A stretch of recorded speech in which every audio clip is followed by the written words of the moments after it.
اللہ کریم نے فرمایا بندہ مومن جان لے اگر میں تجھے ایک مشکل دوں گا تو میں تجھے کتنی آسانیاں، چلے سارے بول دیں کتنی جی، کتنی اللہ تعالیٰ آسانیاں دے گا؟ 2 آسانی۔ ہم لوگ اچھا جب ہمارا ذہن بن جاتا ہے نا کمزوری کا، ہمارا جب مزاج بن جاتا ہے مایوسی کا، پھر معاملہ ذرا ہمارے لیے گمبھیر ہو جاتا ہے۔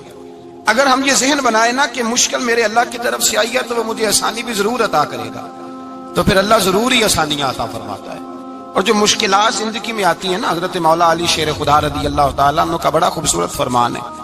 حضرت علی فرماتے ہیں جب تجھے مشکل آتی ہے تو وہ تجھے رب کا پتہ بتانے آتی ہے، وہ تجھے اللہ کا پتہ بتاتی ہے، اس لیے کہ جب تو سارے اسباب کر لیتا ہے، جو ضرورت ہوتی ہے پوری کرتا ہے، تندرست ہو کے وہ کام کرتا ہے، پھر بھی کام نہیں ہوتا تو اس کا مطلب ہے کرنے والا تو نہیں، کرنے والا کوئی اور ہے، جو کام کرنے والا کوئی اور ہے۔ تو عزیز بھائی یاد رکھیں ہر مشکل کے ساتھ اللہ نے آسانی رکھی ہوتی ہے۔ اگر اللہ تبارک و تعالیٰ بیماری عطا کرے تو اس کے ساتھ اللہ پھر جو تندرستی دیتا ہے وہ بھی بڑی اعلیٰ عطا فرماتا ہے۔ اگر اللہ کبھی غربت دے تو پھر اس کے بعد جو اللہ تعالیٰ آسانی دیتا ہے وہ بھی بڑی اعلیٰ عطا فرماتا ہے۔ اگر کہیں سے آپ کو دکھ ملتے ہیں تو پھر جب سکھوں کا وقت آتا ہے تو پھر گنے نہیں جاتے۔ یاد رکھیں مشکلات کے پہلو میں آسانیاں ہوتی ہیں، اور جس آدمی کو مشکل آتی نہیں، میرے نبی کریم سید عالم صلی اللہ علیہ وسلم نے فرمایا مومن کو جو مشکل بھی آتی ہے اللہ اس کی برکت سے اس کے گناہوں کو معاف فرما دیتا ہے، اللہ اس کی برکت سے اس کے گناہوں کو معاف کرتا ہے، یہاں تک کہ حضور نے فرمایا میرے مومن کو کانٹا بھی چبھے تو اللہ تعالیٰ اس کی مشکل کو آسان فرما دیتا ہے۔ 2 بزرگ بیٹھے تھے، ایک حضرت احمد رحمت اللہ علیہ اور ایک حضرت شرف الدین منیری رحمت اللہ علیہ۔ تو حضرت شرف الدین منیری کہنے لگے کہ دوست اصل میں وہ ہوتا ہے جو دوست کی طرف سے آنے والی تکلیف پر صبر کرے، جو اللہ کی طرف سے آنے والی تکلیف پہ صبر کرے وہ اللہ کا محبوب ہوتا ہے۔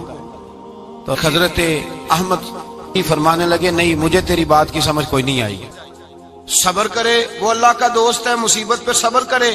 تو کہا جناب پھر اگر نہیں سمجھ آئی تو آپ بتا دیں اللہ کا دوست کون ہے؟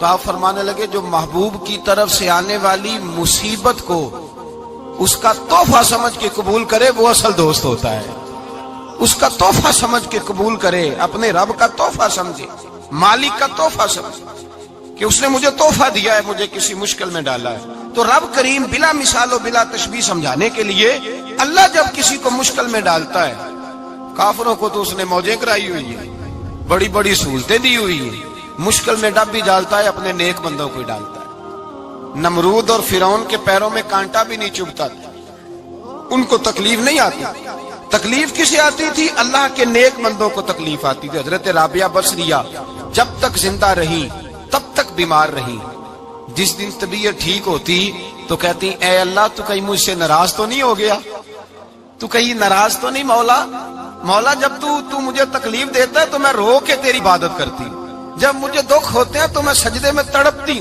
اور خدا بندہ اب تو میں سکھی ہوں، موج میں ہوں، مجھے رونا ہی نہیں آ رہا، تو خدا بندہ تو کہیں ناراض تو نہیں ہو گیا مجھ سے؟ دکھ تو اچھے ہوتے ہیں، دکھ تو پیارے ہوتے ہیں، اور دکھوں کے بعد جو اللہ آسانی دیتا ہے اس آسانی کا پھر کیا ہی کہنا۔ اس حضرت ایوب علی نبینا علیہ الصلوۃ والسلام بیمار رہے، 60 سال اللہ نے تندرستی دی۔ کتنے سال بولے؟ 60 سال، غور کرنا بات پر، 60 سال علیل رہے، پھر بیمار ہو گئے، 18 سال ہو گئے بیمار ہوئے۔ زوجہ کہنے لگی دعا کر لیں آپ کو اللہ صحت دے دے۔ ہمیں اگر کوئی بندہ پوچھ لینا کہ بھائی کبھی کوئی خاص بات تو سناؤ، تو ہم جو ساری زندگی سکھ کے ساتھ سوئے ہوتے ہیں وہ بات نہیں سناتے، وہ جو ایک رات درد سے نیند نہیں آتی اس رات کا قصہ سناتے ہیں، کہتے ہیں وہ میرے الٹے دانت میں درد تھا تو میں ساری رات سو نہیں سکا۔ او بھائی جو ساری زندگی سویا ہے اس کا تو ذکر نہیں کر رہا، اور ایک رات جو تجھے نیند نہیں آ رہی۔ کسی سے پوچھا جائے، ڈاکٹر کہتے ہیں 360 ہڈیاں ہوتی ہیں وجود میں، کسی سے پوچھا جائے نا تیرا کیا حال ہے تو 359 ہڈیوں کا ذکر نہیں کرتا، جس گھٹنے میں درد ہے اس کا ذکر کرتا ہے، کہتا ہے یہ گھٹنے میں بڑی درد ہے۔ او بھائی باقی 359 ٹھیک ہے نا، ان کی بھی تو کوئی بات سنانا۔ حضرت رابعہ بصریہ رحمت اللہ علیہ کے پڑوس میں ایک نوجوان رہتا تھا، آپ کے پڑوس میں، تو وہ جب جو محلے میں بچے رہتے ہیں نا گاؤں میں ان کا پتہ ہوتا ہے، پڑوسی تھا تو 34-35 سال نوجوان کی عمر ہو گئی، کبھی بیمار نہیں ہوا۔ ایک دن اس کی طبیعت علیل ہوئی، سر میں درد ہوا تو اس نے پٹی باندھ لی سرخ رنگ کی، باہر نکل کے آیا, حضرت رابعہ بصری علیہ رحمہ نے دیکھا تو فرمانے لگے بیٹے خیر ہے؟ لگا جی اماں جی سر میں بڑی درد ہے. آپ فرمانے لگے کتنی عمر ہو گئی؟ کہنے لگا 34-35 سال. فرمانے لگے پہلے تو کبھی درد نہیں نہ ہوئی؟ کہا نہیں اماں جی آج ہی ہوئی ہے. تو آپ فرمانے لگے 34 سال اللہ نے صحت دی ہے, تو نے شکر کی ایک پٹی بھی نہیں باندھی, اور آج درد ہوئی ہے تو شکوے کی پٹی تو نے فوراً ہی باندھ لی ہے. کوئی شکر کی پٹی بھی باندھنی چاہیے. حضرت ایوب 18 سال بیمار رہے. زوجہ کہنے لگی دعا کر لو, تو آپ فرمانے لگے بی بی سے کہ صحت کتنی دیر رہی؟ اس نے کہا 60 سال. تو آپ فرمانے لگے ذرا بیماری کو بھی 60 سال گزر لینے دو, پھر دعا بھی کر لیں گے. یہ دعا کی, اللہ یہ لفظ کہے اللہ نے صحت دے دی, تندرستی آ گئی. ایک دن گھر میں بیٹھے بیٹھے زوجہ کہنے لگی کہ ایوب یہ بتاؤ دکھ اچھے کہ سکھ؟ آپ فرمانے لگے سارے دن ہی اللہ کے ہیں, پر دکھ بڑے اچھے تھے. مجھ سے پوچھو تو دکھ بڑے اچھے تھے. کہا کس طرح؟ تو حضرت ایوب فرمانے لگے جب میں بیمار تھا تو 24 گھنٹے میں ایک دفعہ میرا رب میرا حال پوچھا کرتا تھا. ایک دفعہ میرا اللہ پوچھتا تھا ایوب تیرا حال کیا ہے؟ فرماتے ہیں 12 گھنٹے تو لذت ہی رہتی تھی کہ میرے رب نے میرا حال پوچھ لیا, اور اگلے 12 گھنٹے میں انتظار کرتا تھا مالک حال دوبارہ کب پوچھے گا. فرمانے لگے اب صحت تو ہو گئی ہے, پر اب میرا رب میرا حال تو نہیں نہ پوچھتا. بھائی مشکلات جو ہوتی ہیں وہ تو تجھے سجا دیتی ہیں, سوار دیتی ہیں. تجھے یاد آتا ہے کوئی اپنا, جب تجھے درد ہوتی ہے نا, تکلیف ہوتی ہے, پھر تیرا دل کرتا ہے کوئی کندھا ملے جہاں میں سر رکھ کے رہوں. پھر اسی لیے تو کسی درویش سے کسی نے پوچھا تھا اپنا کون ہوتا ہے؟ تو کہا جو تجھے دکھ کے وقت یاد آئے وہ تیرا اپنا ہے. جو تجھے عین آزمائش کے وقت یاد آئے اور تجھے اس کا نمبر فوراً تیرے موبائل پہ چلنے لگے وہ تیرا اپنا سجن ہے, جس کو تو دکھ کے وقت یاد کرے. تو بھائی مشکلات کے بعد جو اللہ آسانی دیتا ہے. حضرت ابراہیم کو آگ میں بھی پھینکا گیا, حضرت ابراہیم علیہ السلام کو ستایا بھی گیا, نکالا بھی گیا, لیکن جب ان مشکلات سے گزرے تو میرا رب فرماتا ہے وَإِذِ ابْتَلَىٰ إِبْرَاهِيمَ رَبُّهُ بِكَلِمَاتٍ فَأَتَمَّهُنَّ قَالَ إِنِّي جَاعِلُكَ لِلنَّاسِ إِمَامًا. کہا جب ابراہیم پورے اترے تو پھر ہم نے انہیں امام بنا دیا. یا اللہ کس طرح کی امامت دی؟ فرمایا میں نے اتنی اعلیٰ شان عطا کی ہے کہ اپنے لاڈلے رسول کو جناب ابراہیم کی نسل میں پیدا فرما دیا ہے. میں نے مصطفیٰ کو ان کی نسل میں پیدا کر دیا, قیامت تک کے لیے ان کا وقار بڑھا دیا. اللہم صلی علی محمد وعلی آل محمد کما صلیت علی ابراہیم وعلی آل ابراہیم. ان کی عظمت بڑھا دی, اس لیے کہ جب وہ آزمائش سے گزر کر کے آئے پھر جو آسانی دی. میرے نبی پاک صلی اللہ علیہ وسلم نے دین ابراہیمی کی بہت ساری چیزوں کو رکھا, کہا میں ملت ابراہیمی پہ ہوں.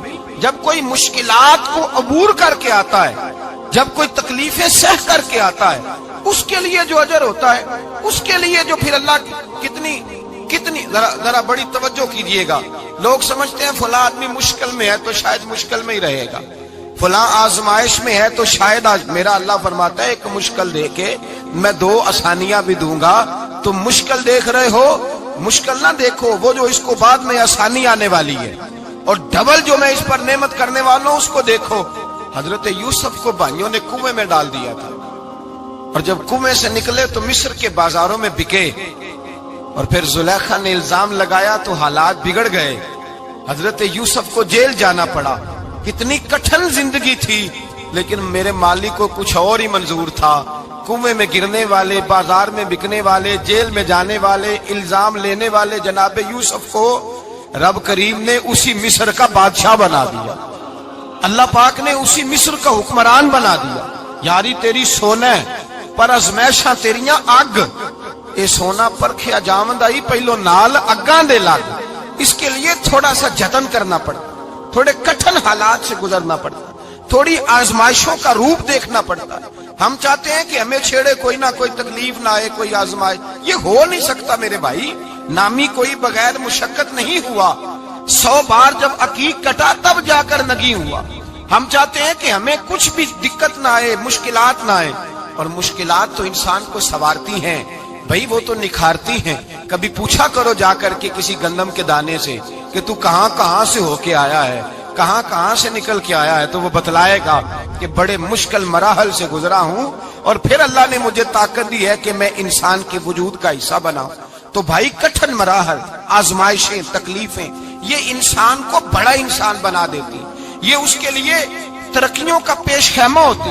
ہمارے جوان پریشان ہو جاتے ہیں، عورتیں خاص کر کے اس بات پہ توجہ کریں، وہ بڑی جلدی غم لے جاتی ہیں، وہ کہتی ہیں جانے میرا کچھ ہوگا ہی نہیں، جانے میرا کچھ ہو ہی نہیں سکتا۔ میرے بھائی درجنوں اور بیسیوں لوگ ایسے ہیں جن کی اولادیں نہیں تھی لیکن نام ان کا ان سے بھی زیادہ ہے جو بڑے بڑے صاحب اولاد۔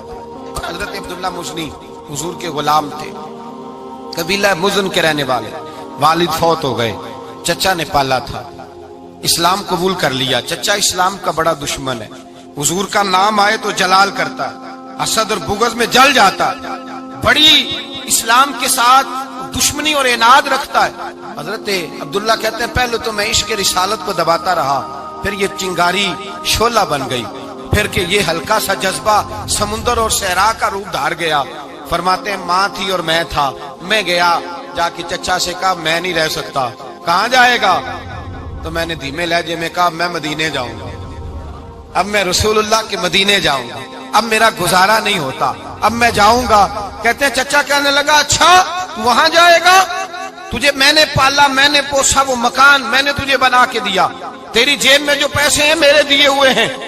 کہتے ہیں میں نے کہا چچا میں سارا کچھ سوچ کے آیا ہوں، مکان بھی تو رکھ لے، پیسے بھی رکھ لے۔ کہتے ہیں اس نے ہر چیز رکھوا لی۔ جب پلٹنے لگا تو چچا کہنے لگا جو کپڑے تو نے پہنے ہیں یہ بھی میں نے خرید کے دیے تھے۔ حضرت عبداللہ فرماتے ہیں میں نے وہ کپڑے بھی اتار کے دیے، برہنہ حالت میں میں ماں کے پاس گیا اور میں نے کہا اماں میں پہلے بھی تو ننگا پیدا ہوا تھا، تو نے ہی کپڑے پہنائے تھے، میرا پھر بدن ننگا ہو گیا ہے، کپڑے دے دے۔ کہتے ہیں 2 بیبیوں والے کپڑے اماں نے دیے، ایک میں نے تامت باندھ لی، دوسرا اوڑھ لیا اور مدینے پہنچا۔ کہتے ہیں جب میں ٹھنڈی رات مدینے پہنچا تو کالے رنگ کے حبشی غلام حضرت بلال دودھ کا پیالہ لیے کھڑے تھے، ہاتھ میں کھجوریں تھی، کمبل تھا، کہنے لگے آجا آجا، مصطفیٰ نے فرمایا تھا قبیلہ مزن سے میرا غلام آ رہا ہے، میں ساری رات سے تیرا انتظار کر رہا ہوں۔